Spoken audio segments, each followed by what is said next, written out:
What's going on, everybody? Welcome to the After Effect Podcast. I'm your host, LeBron Stephen, but you can call me LBZ, L Boogie, Big Brian, B Ron, LB, Ronnie. The choice is yours. Welcome to episode 67. We have a very special guest. Adam Gettis is on the podcast today. Frankfurt, Illinois native, 2-year starter at the University of Iowa, was a fifth round pick in the 2012 NFL draft, played 7 years in the NFL, now is retired. He's jumping on, and once he jumps on, we will go in. Yikes. A guy who came from Cleveland. Okay, well, you ain't from Cleveland, no. Cleveland was the best location in the nation. You know, we from Cleveland, Ohio. Glenville community on the east side of Cleveland. Cleveland was called the best location in the nation.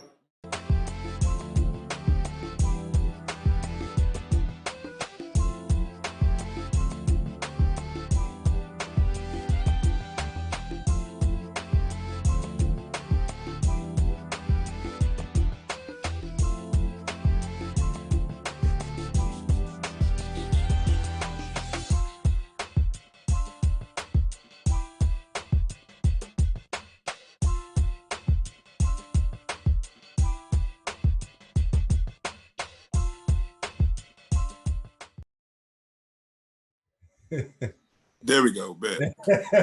There we go. Trying to figure this shit out, bro. Hey, yeah, you already know. I know. hey, happy Sunday, bro. It's good to see you. It's good to see you too, bro. It's been a minute. Yeah, definitely, man. Riding that way. Number 2 in the country. I think we should be number 1, but we'll talk about it. Okay, bet. I agree.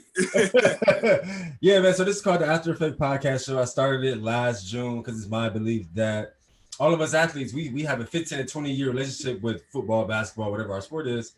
And when it's all said and done, we all have an after effect or an aftershock from the wins and the losses and the injuries and everything that we go through as athletes. But everybody don't get the chance to tell their story. So this is a free and safe space for us to kind of relive that journey, talk about some good times, some bad times, but really just try to push the culture forward. So I appreciate you joining. Bet, bro. Anytime, brother. Thank you. So yeah, let's talk a couple current events before we dive into your childhood, man. I know we don't got a lot of times. It's NFL Sunday. I'm excited to watch the games. Who do you have winning this Super Bowl this year? Will Tampa Bay repeat? They did return 22 starters. Will your Bears do something? Or what's your opinion on it? Them ain't my Bears, dog. I'm from Chicago, but them ain't my Bears, dog. I don't know what they do in Chicago, man. My wife is a big fan of the Bears, but they ain't my Bears. But okay. I always thought you was a Bears fan for some reason. Nah, bro. No, I've always been a Green Bay fan. When I was younger, I was a Green Bay fan. Okay. But once you play ball, once you play in the league, you kind of cheer for who you played for, your boys, whoever's still in the league. So it's kind of like that. Like I'm watching Atlanta now. I played for Atlanta for a year, so Yeah, you did. I remember that. They trash, but they're my boys. I still got a lot of boys that play for the team, so I cheer for them.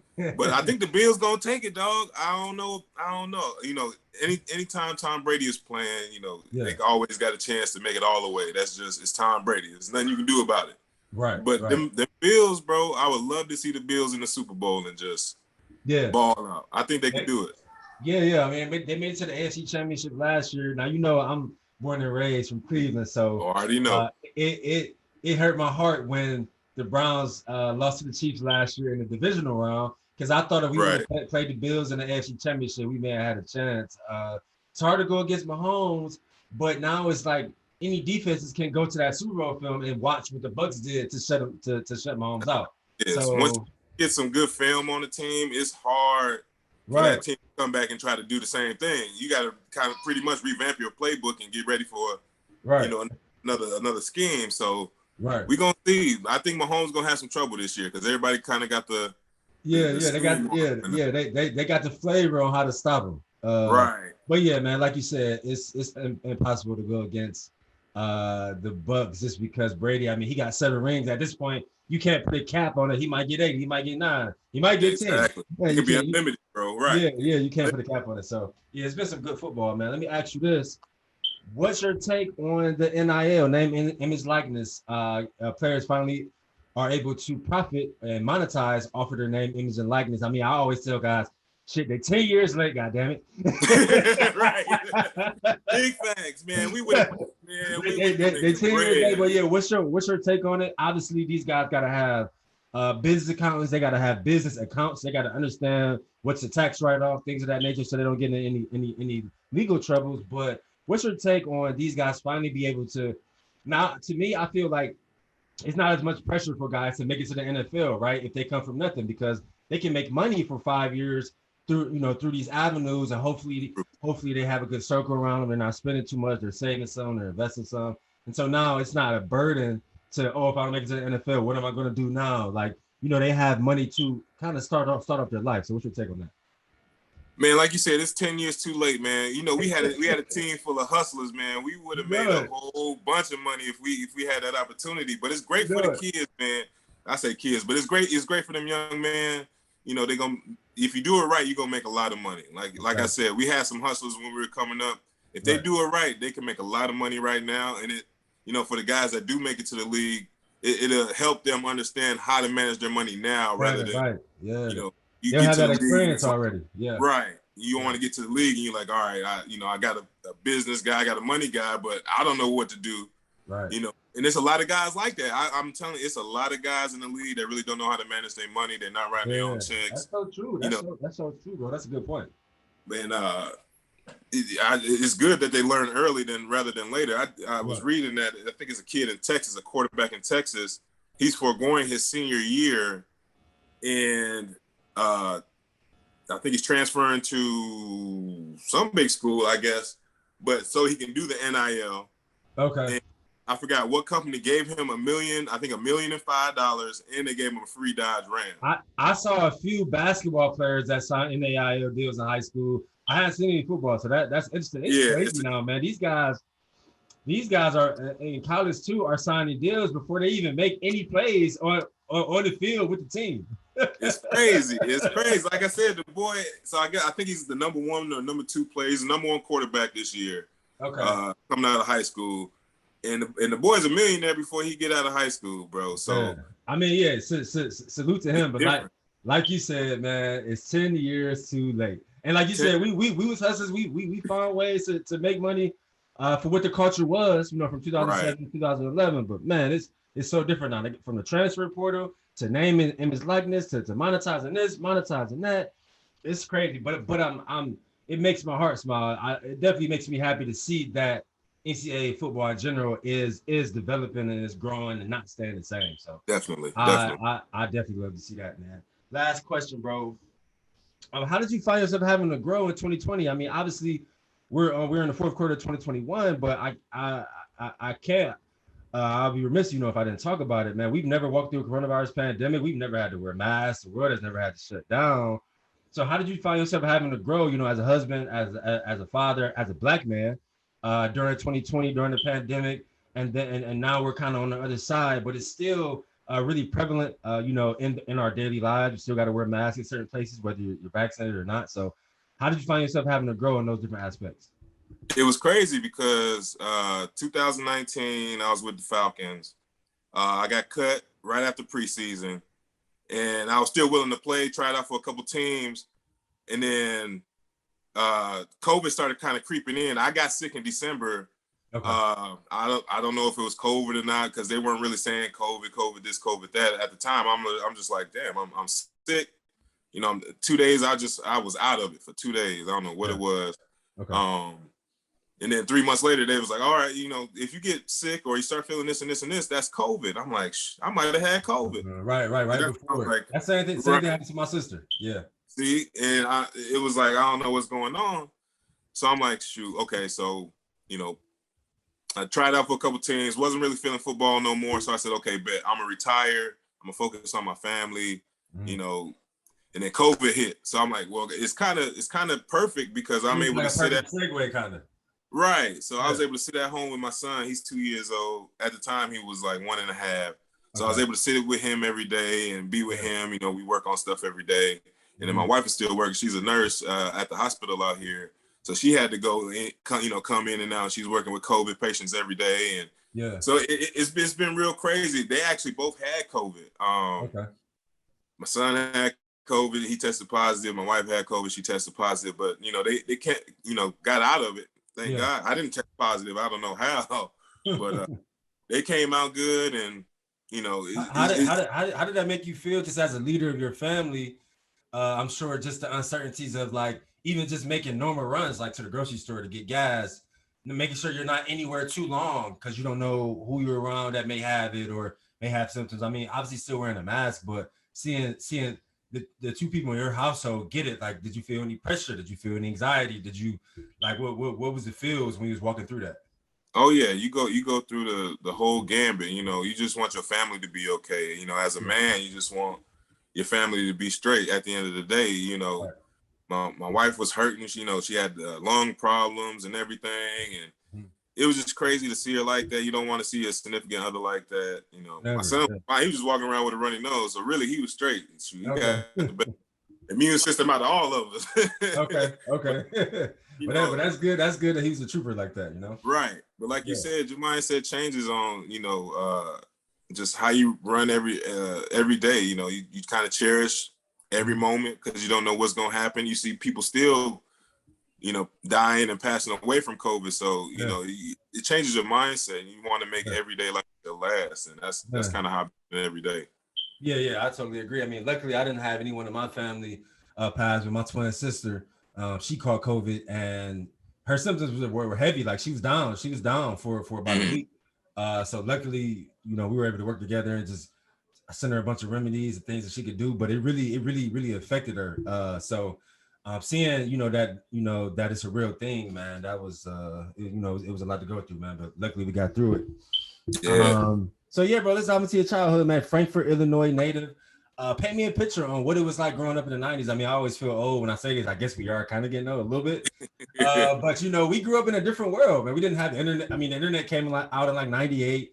The first computer came out in 98. I think we had PlayStation that came out in like 96. But I feel like it was a more interactive world. We had to interact. We would be outside all day. We didn't maybe we played the game at night, but we were outside. Like, it was a more interactive world. So paint me a picture on what it was like in Illinois growing up. I'm sure. I mean, I can't 100% say, but I'm sure you grew up a Michael Jordan fan at least, being in so close proximity. So let's talk about that a little bit. Yeah, man. So I born and raised in Calumet Park, right outside the city of Chicago. Ended up moving to Frankfort, which is about 45 minutes south of the city.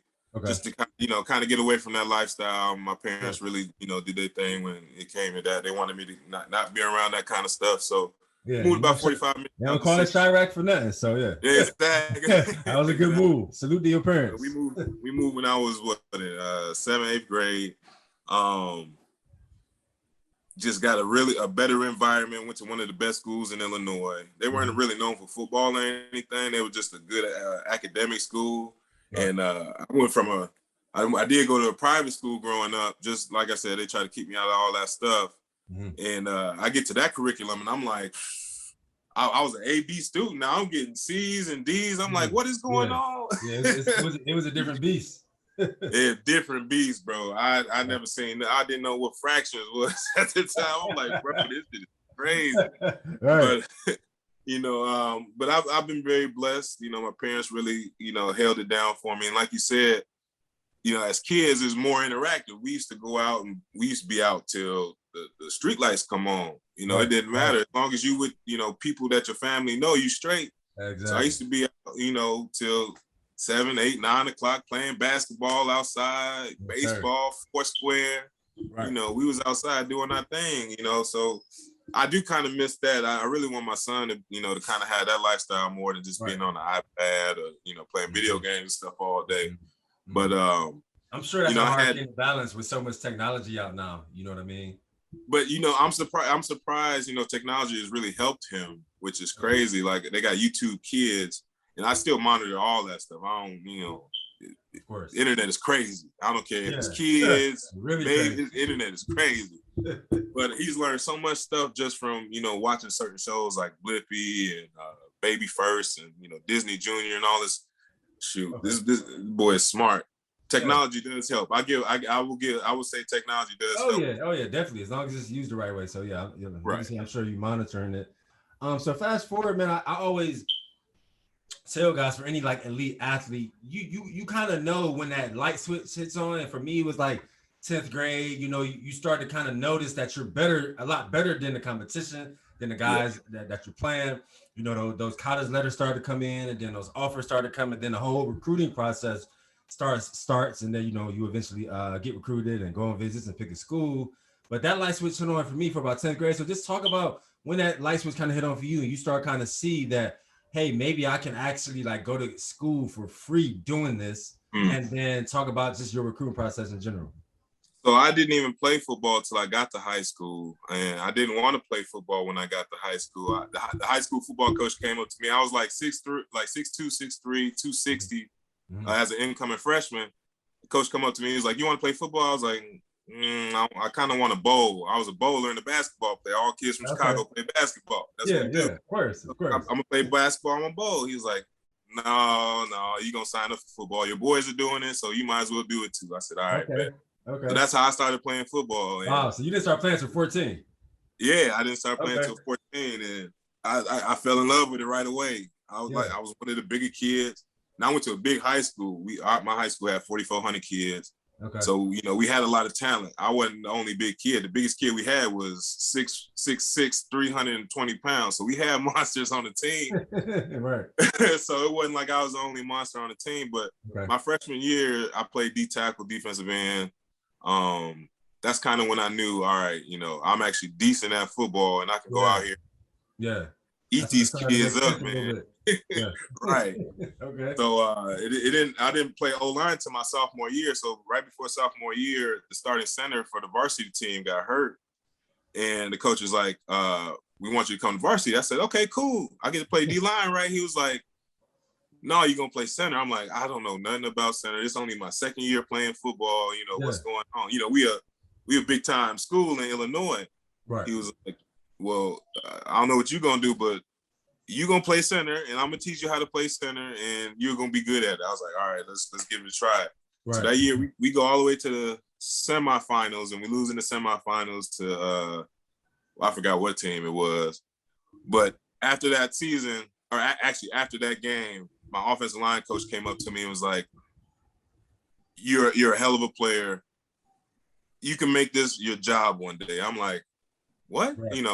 I'm thinking like, no, this ain't gonna be my life. He was like, no, seriously, this might be your life if you play it the right way. Okay. So from that day, I took it from there. I was like, bet, I'm gonna put this work in. So junior year come, put in that work. I'm 6'2", 215, playing right tackle now. Okay. And just dominating cats. Just it wasn't a game where I'm like, I know you always had that grip, bro. That vice grip, bro. That's gripping guys up. I know you used to do that in high school, man. Throwing cats, bro. It was crazy. I'm going against cats 290 and just dealing with them at 215, and just better technique. That's what we were raised on in high school was straight technique. It don't matter how big, how little you are. If your technique is straight, you're gonna win every time. And that's when I started getting my first letters. Yeah. I remember my first ever letter was from North Carolina, University of North Carolina. And I was like, oh, I'm going to North Carolina. Oh my God. Right. And that first letter always surreal. I think mine was like Penn State. And I was like, yo, this is crazy. Right. I'm like, I'm about to go. This is my school. This is where I'm going. Right. So then, time go on. I get my first offer from Northern Illinois University. Okay. Mine was Indiana. Okay. And who ended up being your top 3 in the recruiting process? So I got 9 offers. My top 3 were Iowa, of course, Northern Illinois, and who was my third? I think it was Central Michigan. Okay. But the other 2, Northern Illinois and Central Michigan, were going to let me play D-line because I played both in high school. Right. I was actually a better D lineman. Well, I was a better O lineman, but I had 12 sacks as a D lineman, playing both ways. I blocked 15 field goals and punts, and I did all that on defense. So everybody's looking at my defensive highlights like, bet he played defense. Right. And Iowa was the only school that wanted me as an offensive lineman. And I'm like, it's Big Ten football. It's Iowa. They got Marshall Yonder just went to the league. Playing O-line. Yeah, I remember that. He had 73. My college, my high school jersey was 73. So I'm like, I'm going to Iowa. Okay. Yeah, that makes total sense, bro. That makes total sense. So I love talking about this because I feel like this kind of gets lost in translation. That transition, right, from high school to college, and for guys like us, I remember because me and you were really undersized, bro. So I remember, I remember our first weigh-in. They take the picture of your first weigh-in. I think I remember me and you was talking about it. I was like 217. I think you were like 223 or 225, something like that. Yeah. And we knew like 9 out of 10 times we're gonna have to rest her because we obviously we were talented, we were athletic, we knew why we were there, but just to play in a Big Ten, we were just undersized. So talk about that the transition from your viewpoint. Obviously, we both stayed in Hillcrest dorms. We both red-shirted 2007. So we was on that super hard, like weightlifting card, just trying to lift heavy, get stronger, gain weight. Right. I always tell guys, man, the transition, the football part was hard too. I mean, those first training camp practices, all those 2 a day, man, I didn't know how I was gonna get through it. But even like once we went from the hotel back to the dorms, I still struggled socially, right? Because coming from Cleveland, inner city, I had never even went to school with any white people. Like, I didn't have any white friends. We played a few teams. We played a few teams in basketball and football, but that was it. So going into Hillcrest, we're pretty much the only black people were the athletes. You got your few black people from Chicago and Waterloo and stuff like that. But it was kind of like a culture shock for me. I didn't really get comfortable till like October, November, but it took me a couple months after we moved into the dorms when the football season started to get comfortable. So like, how was your transition football wise and socially? So socially, it was pretty easy. Like I said, I got lucky because I ended up going to a mostly white school. When we moved to the I said the suburb. So you had that communicative skill set. There was really no barrier. Right. So I learned that, 2-3 years before, or not 2-3 years, but 4 or 5 years before I actually, got to college. So I was blessed in that aspect. So it wasn't a huge transition. Right. It was still somewhat of a transition because, like I said, all my people, we were black. I had a couple white friends here and there, but we were mostly black. But you learn how to talk to folks. You know how to interact with folks, and it was a pretty easy transition for me, which I was blessed to have. The football aspect, like you said, we were little coming in. Me, you, Mike. Mike was 220 something too. Right. Zeus was 227. I was 221 that day. Yeah. I don't know if you remember, but I think Mike may have been the heaviest. He was like 229 or 230, maybe. Riley was 240. I think he was the heaviest. Yeah. And so, he came in as an end. Riley came in as an end too. I remember. Right. That's right. Right. And I don't know if you remember that day, but we walked in there and Brueggemann and Brian Madison were in there. Yeah. And Mike crazy ass, he gonna go in there and he was like, he said, you see them dudes over there? I was like, yeah. So I'm about to go talk shit to him right now. Mike crazy. I'm about to bust all y'all ass this year. I'm like, Mike, chill, bro. We just weighing in. They was like, all right, we'll see. Right. That transition was crazy. Luckily, I came from a great high school program. We won state 2 years before that. We took second the next year. We were ranked 9th in the nation my junior year, 14th my senior year. So I came from a big, college type program, which helped. So like 2 days and stuff wasn't terrible. Like I was kind of used to it, but it was just, now you're going against men. That's just how it is. You 18 years old, 17, 18 years old, you're going against 21, 22, 23-year-old men. Exactly.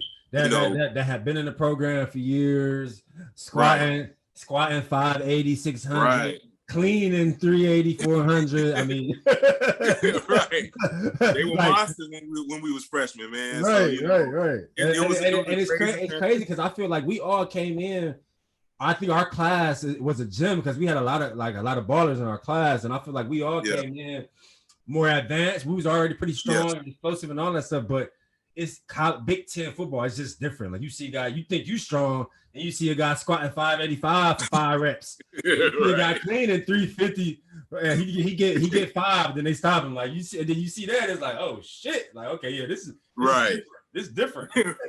Right, you like, all right, this the real thing. Yeah, and it's crazy. That's really like, what kind of opened my eyes. Yeah, it definitely opened your eyes. But what's crazier to me is how we developed. And then by the time our senior year, it was us. I remember cleaning 350. Like I remember cleaning 360. I remember squatting like 560 for like 5 reps, 6 reps. Like, so it's crazy. Like you go in as an 18-year-old, obviously you undersized, and it almost seems like an insurmountable thing. Like, man, how am I gonna gain all this weight? How am I gonna get this strong? How am I gonna start in the Big Ten? But then you eventually get there. Like, but you're so focused on the grind, you don't even have the time to say, damn, I know I did that. I actually developed exactly. That. Like, right. We can't. Iowa was a great program, man. You know, we had all the bullshit, you know, with some of the coaches, and that's just, you know, that's part of it. Yeah, that's a part of it. Yeah. I'll even say his name. You know, Coach Doyle, he was an asshole. Asshole. That was my next question. What was your opinion on now? Like, not to cut you off, I'll let you go. But I always tell guys, and I keep it 100% honest. Now, me too. Now Doyle never disrespected me. For some reason, we had a pretty good relationship, and I can honestly say Doyle was very instrumental. Like he helped me understand what food was and how to lift and how to get stronger, and my body really developed under his program. But I'm never gonna lie or cap and say that I did not see him disrespect and demean hundreds of guys, like a bunch of guys every year. Like I'm like and for any of our teammates, you know, whatever race they are, for them to say that they didn't see that, like there's no way you didn't see it. There's no way you didn't see it. There's no way you didn't hear it in the weight room, in the bubble when we're warming up or doing speed work, whatever the case may be. There's no way that you can say that you didn't see it. So what's your take to that? So, like I said, Doyle, he had his favorites. Like I remember, he loved you. You worked your ass off. You deserved to be one of his favorites. Mike was one of his favorites. Y'all really worked y'all ass off. He really did have his favorites. No, I did. Right. I wasn't one of his favorites because you know I worked my ass off. He used to fuck with you just for no reason, man. Like just. Yeah, I'm glad you said it because that's how I felt too. Like we were running.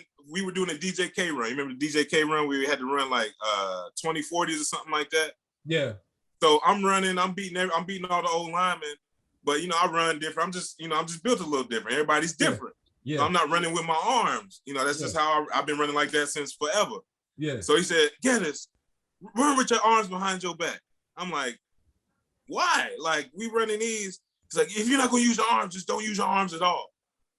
Yeah. I said, so in my head, I'm like, he trying to make me look like an asshole in front of everybody. So you know what I'm gonna do? I'm gonna put my hands behind my back and I'm still gonna beat everybody's ass on these runs. So that's what I did. I don't remember him making you do that, but that's crazy, man. That's one of the actually ran with your hands behind your back. And I beat everybody's ass and I ran as fast as I could so I could I mean, you always had the wheels. Exactly. Just to show him, like, I don't play like that. So I ran about 5 like that. He's like, all right, just start using your arms now. Just that's how you're supposed to run. Blah blah blah. Yeah. But like I said, he used to mess with me for no reason. But he had guys he would do that to, and I understood that. Some guys, he did it because they were, not doing what they were supposed to do, and it was just some guys I don't want to say had it out for, but he just messed with some guy.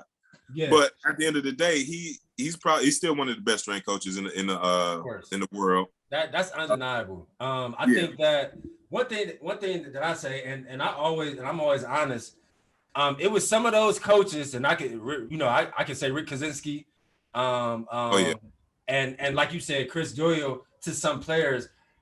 I think that what I identify it is taking advantage of having control in a controlled environment, right? Because you're dealing with 18 to 22-year-old young men. Like we're still maturing and developing and trying to find ourselves. So if you have good intentions for us, keep it strength and conditioning, keep it football, but never. Right.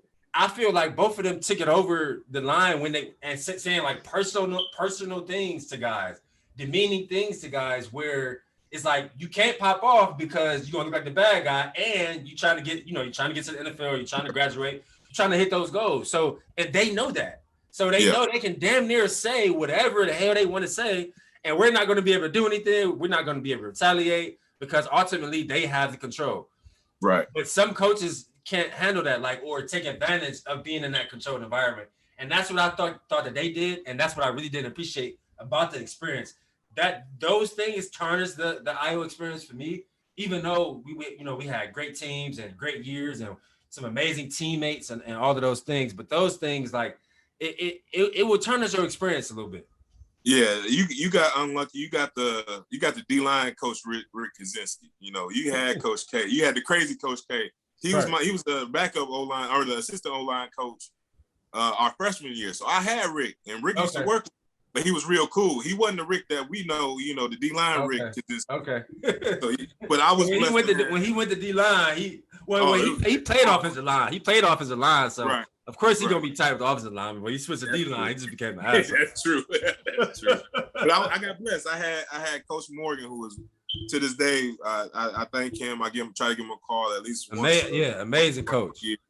And he was kind of, like I said, I always say it in other interviews, kind of like a father figure. He is the reason I got to play. It wasn't Coach Ferentz. Coach Morgan went to Coach Ferentz and asked if I can play because he believed in me. Yeah. And Coach Ferentz will tell you that to this day. Coach Ferentz told me that. He's like, Coach Morgan is the one that put you in and, pretty much made you who you are. Because Coach Ferentz said, I wasn't sure about you yet. You still small, undersized, blah, blah, blah. Yeah. But Coach Morgan, like I said, he believed in me, and I got lucky to have him, in my back pocket. So man. Coach Morgan is amazing. So, man, even obviously, I didn't get coached by him, but when Rick went to Nebraska, I think Coach Morgan still coached you all our senior year when we played at Oklahoma, but that next season while we were prepping for the pro day, Coach Morgan switched to D-line. Right. And he was prepping for spring ball. And I remember him coming up to me. He was watching some of the film from some of the games in 2011. And he came up to me, and I guess he never watched a D-line tape because he coached offensive line. But he came up to me. It was like he was surprised. He came up to me like, "Hey man, like you're a pretty good football player." Like, it's too late now, dog. He said, "Man, you used to play the hell out of the defense." And I was just like, I was looking at him like, "Whoa, wow, Coach Morgan, I appreciate that." That's all I try to do. I try to be out there and not make mistakes. I wish I could have did my own thing in at some points, but hey, you know how they was. You do your own shit, you're coming out. That's right. But yeah, man, he was always just a real good soul, calm guy. Seemed like he was really interested in developing you, and I never heard him like disrespect y'all or demean y'all or say any like crazy shit that a coach shouldn't be saying to to a young man. So I'm glad that you had that experience. Definitely. So man, talk about the 2009 season. What was your favorite part? Us going 11-2, winning the Orange Bowl, and then talk about some moments that stand out to you during those 2 years that you were a starter in 2010 and 11. So 2009 was real hard for me, man. I got to play the first 2 games. I started the first game against Northern Iowa. We won that one barely, but then I was 250 playing offensive line in the Big Ten. Yeah. But he said, Coach Morgan was like, I want you to get this experience now because we're gonna need you down the road. So played the first 4 games. Actually, started the first one, played the next 4. Didn't get to play the rest of the season, but it was just cool experiencing the guys coming together and us becoming just a great team. Yeah. And then Orange Bowl, so that was one of my favorite times in my life. We went to Blue, kicking it, in Miami for 2 weeks, staying at the Fontainebleau. Right, kicking it with Lil Wayne in this booth. We got all the guys together, man. It was crazy. Yeah. Had a ball. It was an amazing season. Was it? Do you feel and because I always tell guys I'm always honest, but is 2009? Does it make you feel some type of way at all? Because you, like you said, you felt like you should have been playing more, or you don't feel like that really affected your happiness for us winning and us. I think we got up to number 4 that year until Rick got hurt the Northwestern game. You not playing, did that affect you at all? Because I can be honest, like it affected like me and Mike Daniels because 2009 we were y'all were balling the best defensive line in the country, right? And so me and Mike, we started on goal line, but we were the only 2 reserves that ever got any kind of time. Like we never rotated, and so So I'm not gonna lie, that shit pissed us off because you watch all the other Big Ten schools, you watch all these other Clemsons and Alabamas, they rotate heavy, they keep guys fresh.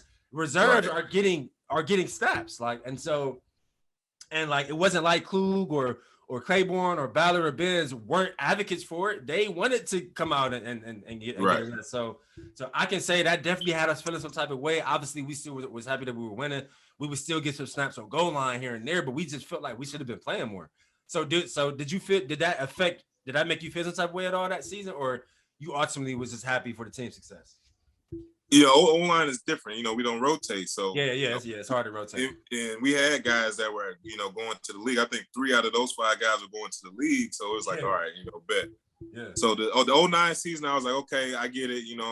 I think at the end of that year, I ended up being like 265, 270. So I'm like, okay, bet, I'm ready. Yeah. It was that next year that we had the Insight Bowl season. What happened? I was supposed to start. And the week before the season started, I had a high ankle sprain. Okay. So I didn't get to start. So the first 5 or 6 games, I think it was. No, the first 3 or 4 games I didn't get to play. I'm still hurt. They had Keppel in. I'm like, all right, bet. When I come back, I'm gonna get my spot back. Yeah. Come back, I'm rotating with Julian and Keppel. I think it was Keppel at the time. So I'm like, all right, bet, rotating, getting, got to play in the big house, got to play against Michigan State. Michigan State comes up. We up by 30. It's right after halftime. We up by 30. Yeah. So I'm like, shit, we up by 30. I should be out the game. I got to start that game. Yeah. And the first play coming out of half, I get a high ankle sprain on my other ankle. So I'm like, damn, all right, bet. So, another 3 weeks go by. I'm done rehabbing. Ankle's cool. I can play. And Coach Morgan's like, we just gonna keep Keppel in. He's a senior. I know he may not be as good, but he just got hit by the car and everything. You remember he got hit by the. I remember that. Yeah. Right. Somebody had that on like videotape or something too. Yeah, it's on YouTube still. Yeah, that was crazy. Yeah, so they were like, we just gonna let him play it out. He's a senior. Okay. Walk on. You know how they like their walk-ons. Yeah. I mean, no disrespect to Kevin. Kevin was a no, not at all. He was an animal in the weight room, really strong, but him better than you. I mean, let's be honest. That's what I'm saying. Right. That's what I'm saying. So we finished the Insight Bowl. I didn't even get to play in the Insight Bowl. Like I said, the coach was like, we just gonna keep Keppel in, blah, blah, blah. Yeah. So after the game, Coach Morgan comes up to me. He's like, how you feel? I was like, I hate it. I'm thinking about leaving. How am I not going to start? Right. You want your best players to play. And I told him, I'm thinking about leaving because you're not playing your best player. Right. He was like, well. And you wanted to your senior year and all that. Yeah. Right. So I told him, I'm thinking about leaving. He's like, don't leave. You the guy, blah, blah, blah. But that's when, at that point, I'm like, is this really, do I really even want to play football anymore? Right. I'm just like, I'm pretty much over. I put my heart into this every day, and I don't get to play, and I know I'm the better player. Mm-hmm. So, at that point, I'm like, I'm just gonna go all in. I'm about to bust ass every day, get in the weight room. I'm gonna do whatever I had to do, to get right. So the next season, you ended up getting up to like 285, 290 our senior season, right? No, I only played at 275 at my biggest in college. Okay. But that's when that light turned on. I'm like, I'm gonna show them. Like, yeah, I know we got Riley Reef and some other guys, but I was in my head, I'm thinking I'm about to show them I'm the best lineman we got. Yeah. So that's when that senior year, I got hurt a couple times. I had a couple concussions during the year, but I'm like, I ain't telling nobody. I'm about to ball out, get this money. Yeah. And do what I got to do. Yeah. And that's when Coach Ferentz at the beginning of the season, he said, you have an opportunity to go to the NFL. And I told him, at the end of the day, I'm not thinking about that. I'm out here. I'm just gonna be the best player I can be. He was like, well, you got Riley Reef, who's probably gonna be a first-round draft pick. You got Zeus playing next to you, who's gonna be probably a high draft pick. So teams are gonna be looking at you. So just be ready to go and give it your all. I'm like, all right, bet, let's get it. And that's at that point, that's when them lights kind of click. Like, yeah, of course. Right, and I'm dogging everything. It's like at the time, I mean, it still is O-line U, but I mean, it's tight end U, it's D-line U, I mean, it's DB U. People don't understand that. Like, we put out guys at every position almost every year. Exactly. We've almost had a quarterback go every year, which you never hear of from colleges. Exactly. Like you said, O-line U, D-line U, tight end U, corners. Yeah. It don't matter. We put out guys every year. And I think I saw a stat that said we're number 3 or 4 in the country with the most players in the league right now. I think we have like right. Yeah, I think we're number 3. We're right behind Alabama and Ohio State. That's what I'm saying. Yep. So we put out dogs, and we ain't just putting out, you know, guys that go in and, you know, aren't dogs. We put out dogs. Yeah. Guys that have, you know, 6, 7, 8, 9, 10-year careers. Yeah. Right. Exactly. So it's I love seeing it. I love seeing it. Now I tell guys all the time, it's funny. Even though Balaga, you know, Brian Balaga came in with us and was one of the rare offensive linemen that actually did 3 and out. You know, people don't do 3 and out at Iowa. and then after that, James was the first Black offensive lineman to do 3 and out. So that was cool to see. But I tell guys all the time, man, like I had to practice against 2 first-round draft pick tackles my entire career. Like, and as an undersized guy, so like people don't understand, man. I used to have to fucking bring it every day in practice. Like Brian Balaga for 3 years, and then Riley Reed for the last 2. Like it was a constant battle. Like so yeah. I say that jokingly, but like that was a real thing. Right. It's the same thing for me. Carl Klug was a 4th, 5th round pick who had an 8-9 year career. Ballard, who could still be in the league, you know. 3rd round. Adrian and first round. Everybody, you know what I mean? Mike, it was Ballard. Guys that them block drills used to be real. Man, every day. 907, all that, man. We used to dread it, but we knew like, all right, this gonna get us better. Yeah. But, and it really did. And it really did though, especially when you go against guys from other teams and like you can see that difference. Like, you know what I mean? You can feel it. And there's a difference in the league too. I had coaches come up to me and they'd be like, "You went to Iowa, right?" And I was like, "Yeah." It really hit me when I was with Tampa. The general manager, Jason Light, came up to me and he said, "You know, we love Iowa guys. Iowa guys, you know what you're gonna get from me. You're gonna get 2 things for sure. You're gonna get a smart guy, and you're gonna get a guy that gives you everything that you can every day, and you know who he is every day. He ain't gonna show you something different, right? You know, or try something different. He's gonna give you the same thing every day, which is hard work." Exactly. I was like, "Yeah, you're right," and that's why guys in the league love Iowa guys, and it ain't gonna change. That's the Iowa culture. Yeah, it's never ever gonna change, man. Yeah, that's dope, bro. So try to relive the 2012 NFL draft. Obviously, you go in the 5th round, 141st overall. It's funny, you know, we came in together, we left together, we were in the same draft. That day was probably the worst day of my life, right? I'm positive. I'm sure that it was one of the best days for you because it's dreams to reality in real time, right? I'm sure maybe you wanted to go higher or you felt like you were better than some offensive lineman that went in front of you, but you ultimately still got drafted. You got drafted to the NFL. That's a childhood dream, right? Especially for a guy like you who didn't even start playing football at 14. So we just relive draft day for me. What were you thinking? Who did you think were going to take you? Then are you ultimately going to the Redskins, right? Yeah.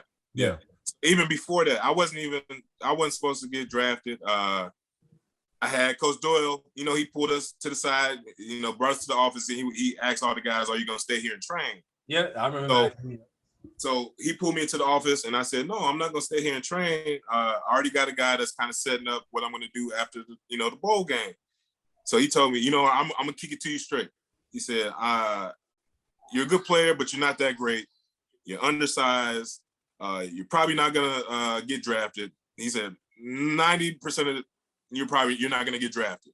You're probably going to be a free agent guy at best if you make it. And if you don't stay here, I can't tell any other pro coaches anything good about you because you're not training here." So that kind of really turned me off with Coach Doyle. And like I said, once that's crazy. He told you that though, like exactly. So I kind of, for me, when I have adversity like that, if somebody tell me I can't do something or I'm not good at something, that's the next time I get the opportunity, I'm about to just shut shit down, and that's how I am in my mind. And then you went to the combine and ran the fastest offensive line time, bruh. So that's just how my mind works. So I didn't even get invited to the combine until 2 weeks before the combine. It was late invite. Right. So I was training in Arizona, so we lost the Insight Bowl. The next day, I drove to Scottsdale. My agent drove me to Scottsdale, and that's when I started training with some guys, with James Harrison and I forgot. There's a whole bunch of big name cats, but PEP.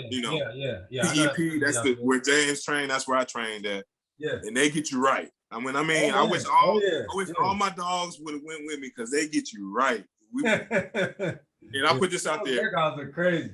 Man, Danny Ball, where the volleyball with the medicine, we did all that. Yeah. But That's what's up. I put this out there. We all should have got drafted for real. Just we all should have had the opportunity to be in the league because we bro. all dogs, bro. Bro. For me, because I did the same thing. Doyle called me in the office. He said asked me was I going to train there. At the time, I wasn't sure. I wasn't sure if I was going to train back home in Cleveland because we got a couple good trainers there, or Iowa City. And he told me, he said, most of the time when all 32 teams ask me questions about you or want more information about you, you either get drafted or at the worst, go as an undrafted free agent. And he told me that all 32 teams had asked about me. But if you remember, I tore my pec and I had that pec surgery. Yeah.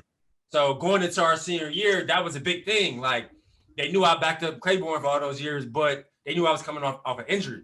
Right.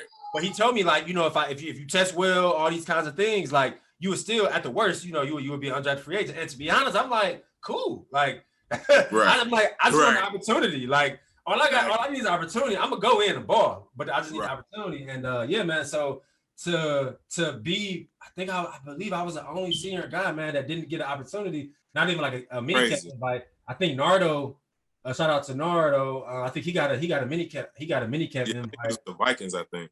Yeah, him and Guthrie, I believe, man. So yeah, that shit was gut wrenching, man. That was. I understand. I was depressed in the house for about a month, man. I'm just sitting in darkness, looking for a life. I understand, bro. But I got lucky, man. So what did you do? Were you at home or had you talked to any of the Redskins coaches? Like kind of relive draft day for me. So I didn't talk to any coaches. I went to the combine, like I said, like you said, I ran the fastest, jumped the highest, farthest broad jump, all that. Underwear Olympics, I won all of that. That's when it was crazy because I wasn't expecting it either. But so we started getting calls and stuff. I had an interview with Arizona and Oakland. They sit you in this room. It was Tom Cable and the whole crew. Tom Cable's the head coach of the Oakland Raiders. They sit you in a room with all the coaches. They put a TV in front of you and they run your best plays and your worst plays. And they say, why do you do this? Or why didn't you do this? Why'd you cut this guy on this play? So, 18-year-old, 19-year-old in your head, it's just spinning. I said 18, 19, 20, 21. Your head is just spinning because you're like, what do I say? I don't want to say nothing wrong. So, but those are the only two interviews I had. Draft day comes up, the first day, my agent calls me and says the Texans are going to pick you 99th. I think it was like the third pick in the third round. Okay. So I'm like, bet, cool. So, first day is first round, second day, second and third round. So I'm sitting there ready, like, all right, I'm at my grandmother's house. I have all my family at my grandmother's house. I didn't want nothing too extravagant. So I just had my, my friends, my closest friends, then my family, because that's, who held me down for my whole life. So of course, that. That's all I wanted around me. And the Texans come up, the pick come up, 99th pick, the Texans choose. I'm sitting there like, and then all of a sudden they're like, Brandon Brooks. I'm like, who the hell is Brandon Brooks? he ain't go to the combine. I never heard of the cat. He's from like Miami of Ohio or something. Okay. Never heard of him. He wasn't on nobody's draft board. They were saying. Radar. Right. So, he ended up having a great career. I think he's still playing. I think he's with the Eagles or somebody now. But, that just kind of, it broke my heart. I was like, am I going to get drafted now? So my agent's like, all right, I don't know. I haven't heard anything. There's a couple teams talking to me, but, you're still on people's draft board. So around the fourth round come up, all of a sudden I hear, with the 120 pick, Mike Daniels. So I'm like, man, I was hyped, bro. Yeah, man, I was more hyped for him than I was for mine. I'm like, so I called Mike. He ain't even pick up. He had his thing going on. So I was happy with him. And then all of a sudden I get a call from, I forgot the area code. I think it's like 703. I'm like, who calling me? It's draft day. I told nobody to call me during draft day. Right. So I pick up the phone. It was the O-line coach, which was Chris Forster at the time. He's like, we want to draft you. I'm like, wow, in my head, I'm just my whole career just kind of started spinning in my head, all the trials and tribulations I went through. I just went in the corner, man. It's just I broke down because I really wasn't expecting it. I wasn't supposed to get drafted. I wasn't supposed to go to the league. So for me, a young black kid coming out of Chicago, man, it was truly a blessing. At that point, I kind of knew like, okay, this is life changing, but you starting from the bottom, and you gotta do what you did for the last 10 years. Yeah, you got here now, but now it's really time to turn it up. Right. Yeah. If you want to stay in it, because there's guys that go to the league and they be out. Because my cousin is Antoine Randall. Okay. So he played, I think, 11 years in the league, and he would say like, a lot of people don't make it, so while you in there, you gotta make your time. Right. But got the call, was crying. My uncle hugged me, and we just celebrated after that. I bought a little party bus, and we went downtown Chicago. We kicked it, man. But it was cool because it was, like I said, it was my 3 best friends, and then it was my family. And that's, like I said, that's all I wanted around me. And that's what I took out, paid for everything. We just had a ball. And then that next week, you in Washington. That's just how it worked. That next week, you in Washington. It's time to play. To the grind. Right back to the grind. So that was a really cool experience. Yeah, definitely, man. I remember that day. I was happy for all my guys, man. I think Prater went in the 5th round too. Yeah. Obviously, Riley went in the 1st, Mike went in the 4th, man. Yeah, so yeah. And then Bernstein got drafted to Washington with me, so I called him. We was trying to. Bernie went in the 7th. Yeah. Y'all was there together. Yeah, man. Yeah. Those exciting times, man. So talk about any of the NFL experiences that stood out to you. You played for 7 years, but you played for 7 different teams too. Obviously, the Redskins, the Steelers, the Giants, the Raiders, the Giants again, the Bucks, the Falcons. Most guys don't typically have that fortitude, right, to keep every year moving and just experiencing turbulence. Active roster, the practice squad, the active roster, the practice squad. Obviously, we know it's a business, so some of those things you can't control. But where did that mental fortitude come from? Just to keep going, keep striking, not take any of it personal. It's a business. How did you keep going during those 7 years? So what you learn when you in the league, it's usually after your first contract. If you make it to your second contract, you learn that it's 90% business and 10% football. Yeah, it's a lot of times where coaches want to keep you, but 2 or 3 corners get hurt. So you, the 7th, 8th guy on the O-line, they got to cut you in order to bring 2, 3 more corners in. So it's really a business, and I understood the business once I got to the Giants. When I got cut for my first time, we just changed coaches. It was Mike Shanahan and his crew. We were balling. We had RG3. We made it to the playoffs. Yeah, I played in 13 or 14 games. Yeah. My second year, so it was like, I'm thinking, all right, bet. I'm playing special teams. I'm backing up on O-line. I'm the first backup in. I'm, we balling. Yeah. Then we have a coaching change, and that just switched up everything. We cut, I think it was, they cut 18 guys that actually played the last year from the team. Yeah. And then it's always like that. Coaches bring in their guys. Exactly. Bring in their staff, and then they have certain guys that they like, and pretty much everybody else is expendable, pretty much. And that's how Gruden and them felt. So they let go of a whole bunch of guys that played, and then they to this day they still not a good team, but we ain't gonna talk about it. But that's neither here nor there. Right. They tried to change the culture when the culture was, it was pretty decent. But once I got to the Giants, that's when it was like, okay, bet. This is how the game works. This is how the game goes. This is how the business works. Right. So I'm gonna make the business work to my advantage. So when I was with the Giants, like I said, I backed up. I had my first start against the Browns when I was with the Giants. Mm-hmm. Crazy experience. Yeah. Fun, but crazy experience. And it was against Kirksey too, so that was kind of pretty cool. He was across from me, so we got to bang heads a little bit. So that was really cool. Yeah. But while I was with the Giants, I said, okay, I'm gonna make sure I'm gonna give back to the community while I have my opportunity to give back. That's what I love to do. I'm a philanthropist at heart, and I love to help people. And at the same time, it looks good in the team's eyes. I really didn't care about that. It was just more about helping people. Right. So every week I made sure I did at least 2 events. Usually it was a school called the Bleshman School. for special needs kids. I was there every week. Okay. Just there for like 2 or 3 hours playing with the kids, hanging out with the kids, and I would do something else. And that's kind of what, took over my life, but I loved it. And I met some great people, through my philanthropy, and it was awesome. Loved it. Then I got cut. Like I said, people get hurt on other positions, so they got to bring, other people in. So that was kind of, ended up going to Oakland for 2 weeks.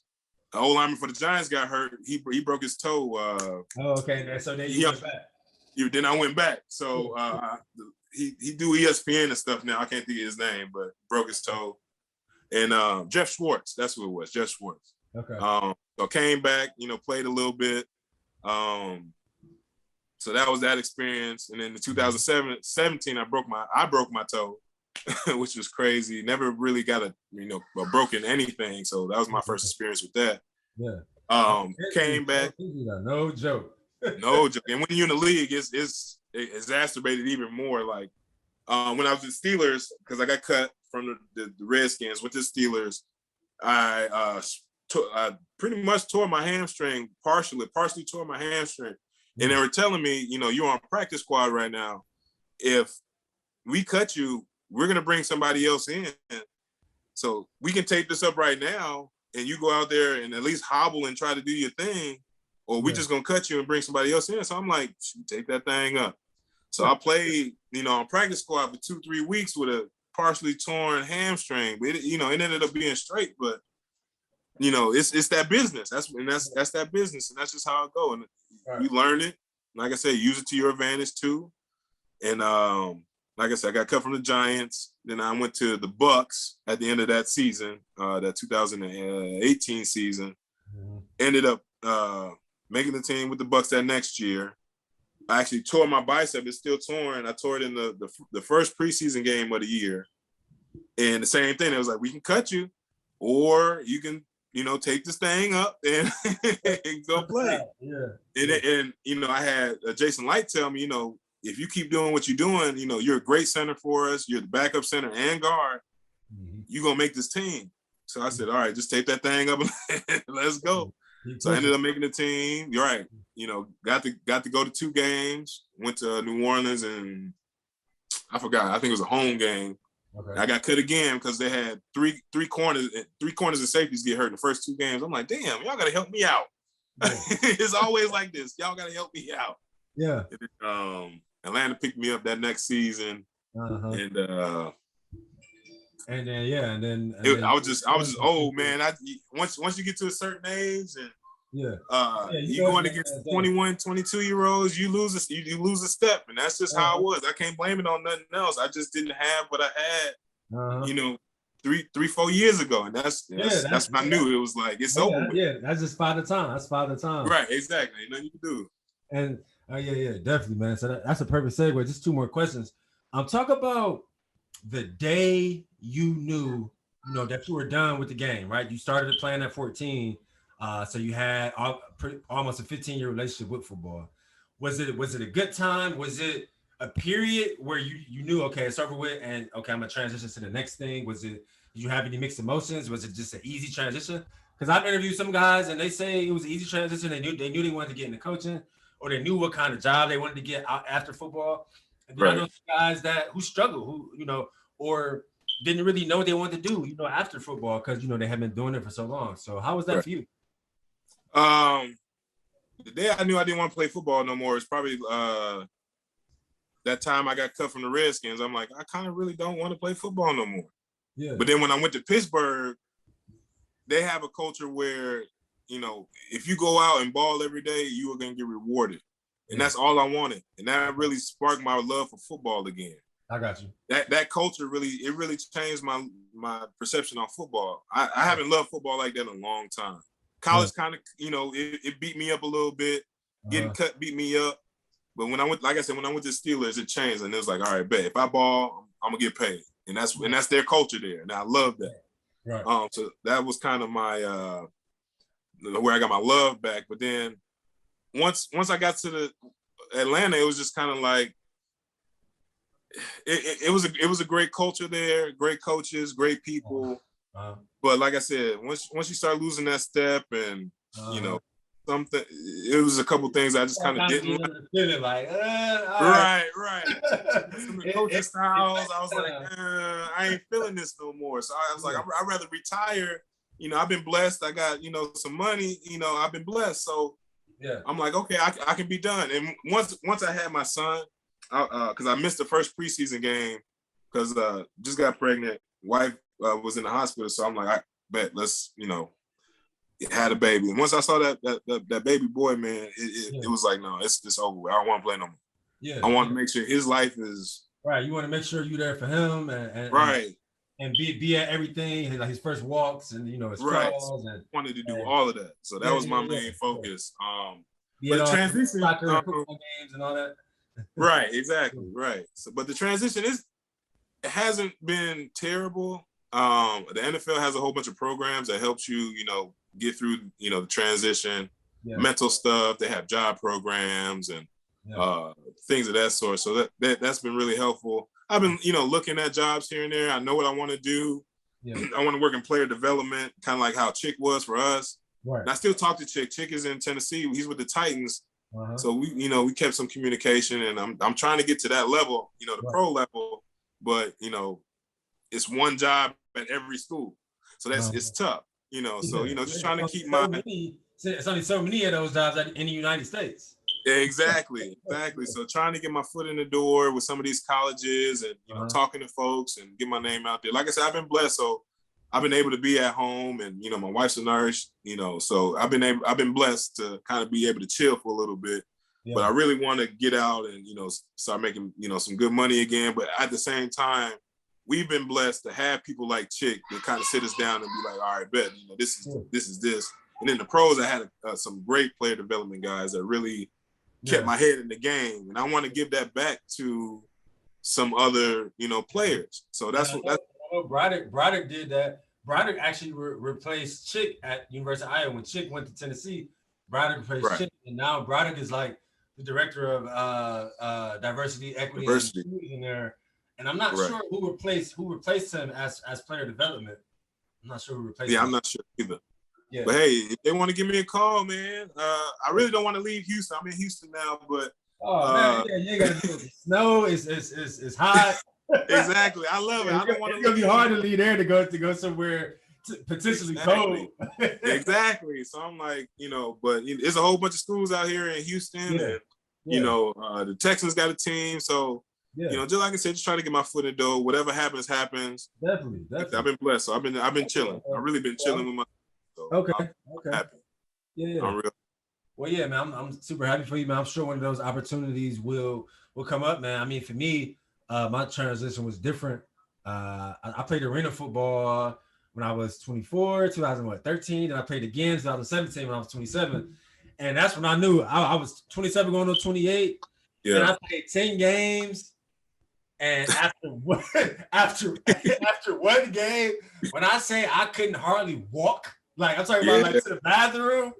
Yeah, man. I'm like, it's over, because I remember I'm like, all right, because actually Mike put me on with his agent at Sports Stars. Okay. And dude was like, all right, man, just play 10 games, give me some film I can shop around. If this is gonna be your last go out, just go out with a bang. I'm like, yes, that's all I want to do. Go out, all everything firing. I tried my best.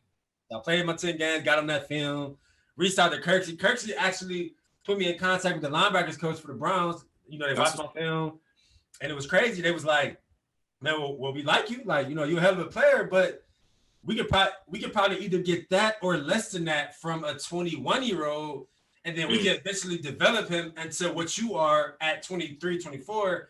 Meanwhile, you're 27, about to be 28. So that's when I knew, like, okay, it's over with. Right. It don't matter how good of a player I am. I'm almost 28 years old. So like, it doesn't matter. Yeah. So and then you know, you go through that whole identity crisis. Like, I had to figure out what I like to do outside of football, because I started playing at 8. I know you started playing at 14. I started playing at 8. So it was literally a 20-year relationship. So diving back in and seeing what else I like to do outside of ball. Do I like being like in management and things like that? You know, that's what I do now, man. So yeah, it was a transition, man. So yeah, bro, last thing. What would you say is Adam Gettis' after effect from 15-year relationship with football, the wins, the losses, the injuries, the racism, the nepotism, everything that we went through or saw in our careers. What would you say were some lessons that you took and you learned that you carry with you now and walk with every day, and that you teach your son, and eventually, essentially as we try to just push this culture forward? So for me, what I really took from it, like you said, 15-year relationship with football and all the stuff we done been through, is, you got to take some stuff and you just got to let it go at the end of the day. You can't let stuff affect you to the point where you get sick. That's all you thinking about. You physically and mentally hurt. Some things you just got to be able to, go in one ear and right out the other. There's some things that you don't forget, but there's some things that you got to forgive. Yeah. So that's why kind of, like I said, my son too, he don't understand, but I put little stuff in his ear, like, if somebody call you stupid or something, you let it go. Go shake their hand and let them know who you are for real. Little stuff like that. Like I said, he's 2 years old, he don't understand now, but when he get older, he be like, all right, this is what he was talking about. You know what I mean? Right. But just being yourself at the end of the day. You don't got to perpetrate and try to be something that you're not. Everybody, we all went through that identity crisis at Iowa. Everybody want to be something, try to be the coolest thing on the block, but that at the end of the day, that ain't everybody. Everybody can't be the coolest kid on the block. Some people got to be the nerd. Some people got to be the guy that go out there and be. You got to be you. You just got to be you at the end of the day, because at the end of the day, if you're not happy with who you are, your life ain't right, and you gonna feel that. Your kids gonna feel that. Your wife gonna feel that. So go out there and be who you are. So for me, I like video games. I like anime. I like to watch TV, go to the movies. I like to play sports. And that's who I am. And the cool thing is, like, you've always been like that. I remember you watching the anime and cartoons in the dorms, or or playing the game. Yeah, I remember. Right. I don't need to be the coolest thing on the block. As long as I'm me and I can accept myself, and at the end of the day, that's all that matters, I'm good. You don't have to accept me, because I am who I am. And at the end of the day, I'm happy. If I'm happy, real. I'm cool. So that's real, man. It's funny because I feel like I didn't really find that until I was done playing football, because football took so much of my life. It was like I really didn't know what brought me joy that wasn't football. Right. And so and you know me, I was a pretty quiet guy, especially in college. Like I'll talk around you if I know you, but I'm pretty quiet. I'm like reserved, kind of in the corner. So it surprises people, like when if I say I got a podcast, like, bro, I got a podcast, like it takes me college because they don't remember me saying a lot. Right. That's true. That's true. Yeah, man. So it's like when you really, like you said, man, just unapologetically be you. Like, like you said, you like anime, video games. I like the podcast and read and draw, and you know what I'm saying. And some people think that's weird, and if you do, that's fine. Like, you know what I mean. I swear I was watching a movie the other day and I was like, is that LeBron in the movie? You talking about Vacation Friends on Hulu? Vacation Friends, bro. I was like, dog, that's LeBron. Yeah, that was me. That was me. I was like, that's my dog right there. Man, yeah, a bunch of people called me like, hey, because I didn't like make an announcement or nothing because I'm way past that stage. Yeah. Bunch of people called me like, yo, I think I saw you movie on Hulu. And I'm like, oh, yeah, that was me. Man, bro, the movie was great. The whole movie, that was one of the funniest movies out right now, period. It was actually really funny. It is. It's a great movie. I was movie. more hyped for you being in the movie than the whole damn movie. I was like, that's my dog in the movie. That was crazy. Bro, yeah, I appreciate it. And it's funny you bring that up. Cause I try not to even bring up my love for like storytelling and stuff like that, as far as like acting or hosting, whatever the case may be. Because when I first started, I did get like, I would call it backlash, but people used to just think I was weird, like for wanting to like tell stories, and I was just like, I didn't think. Okay. I'm just like, I'm still me. I'm still LeBron. I'm still myself. But this is just a new passion that I found that I like, that brings me joy. Like, and so I had to. It took me a couple months to get used to just unapologetically just doing what I want, what I like to do. If you think it's weird, that's cool. Like you stay over there, and I'm gonna stay over here. Like you know what I'm saying? Right, and that's okay. And that's okay. Like I said, as long as you're happy at the end of the day, it don't matter what nobody you. I go to Comic Cons, man. It be 400-pound people dressed up and and barely nothing. They don't give a damn about anything or what nobody say, and they the happiest people up in there, man. So, like I said, at the end of the day, for me, if you're happy with yourself, that's all you can ask for. Right. And that's one thing I always respected, man, about you and Mike Daniels and Julian Vandervelde. You all were always unapologetically you.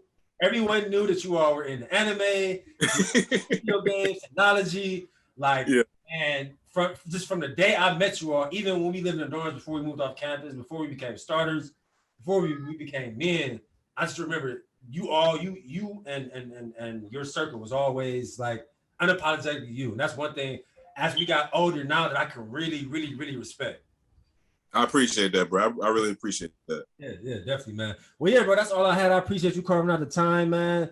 The NFL Sunday has commenced, bro. I just want to, I think one thing that I've been trying to pride myself on, 2020 was a weird year. We lost a lot of people. And I feel like us as black men, we don't show each other a lot of love. So, all your accomplishments, your accolades, obviously, we met in 2007 as 18-year-old freshmen. We didn't know what our future was going to hold. We just trying to see you make it and start a family, take care of your family, and just to see all your accolades and all your accomplishments to this day. I want to show you that love and give you your flowers while we both sit here, bro. I appreciate you, bro. And like I said, I done seen you in a movie. I done seen you in a commercial, dog. I may not have hit you up, but yeah, I appreciate we see that stuff, man. We see that stuff. For me, I love seeing us being able to go out and do what we love. Exactly. We go out and have fun. I could tell that you love acting. That's like in your blood. Right. I don't know what you're doing on the side, but I can tell acting is what you like and what you love. Keep it up, bro. Like you said, we got to give each other love when we can, man. Exactly. You doing your thing out here, so keep doing your thing. Make sure you stick with acting. I know you got your stuff on the side, but yeah, and I tell people, and I tell people honestly, because a lot of people try to put out a facade like, oh yeah, I'm like a full-time actor. Like, no, I'm not. I'm a revenue manager. I work a salary job. I work a 9-to-5 corporate job. Right. Take care of myself, handle the bills, and still improve my skill set in a corporate setting because I am an educator, man. I do have a degree. But I do, like you said, I do love acting. I do love hosting. I do love creating content. So that's something that I do at night. On the weekends, I do auditions at night. That's something that I do on the weekends and at night. That's a passion. And I think eventually my passion will oversee, what I do full time. And so, like you said, we got that mindset. We come from football. I'm never gonna stop. I'm never gonna quit. And we built like that. So, man, yeah, I appreciate that. Anytime, bro. Anytime. Yes, sir. Yes, sir. Well, yeah, man. Say hello to your family. I hope you all continue to stay safe, and we'll be in touch, bro. All right, bro. All right, man. All right. Yeah. Peace. Yeah, guys. So, man, I thought that was an amazing episode. We'll be at 68 with Adam Gettis. If you listen to the whole episode, obviously you can see that Adam is an amazing person, an amazing human. 7 years in the league. Now is doing amazing things in the Houston, Texas area. If you watch this on YouTube, please subscribe to the channel. Please like and leave any comments if you have any questions on any topics that we discussed. If you're listening to this on any audio platform, whether that's Spotify or Apple Podcasts, please like us and leave a review. As you know, one of the ways that we make money is our listenership on any audio apps. We've been doing good for all our and getting better for all of our episodes, but we want to continue to grow and continue to be better than we were yesterday or the episode before that. So yeah, until the next time, peace.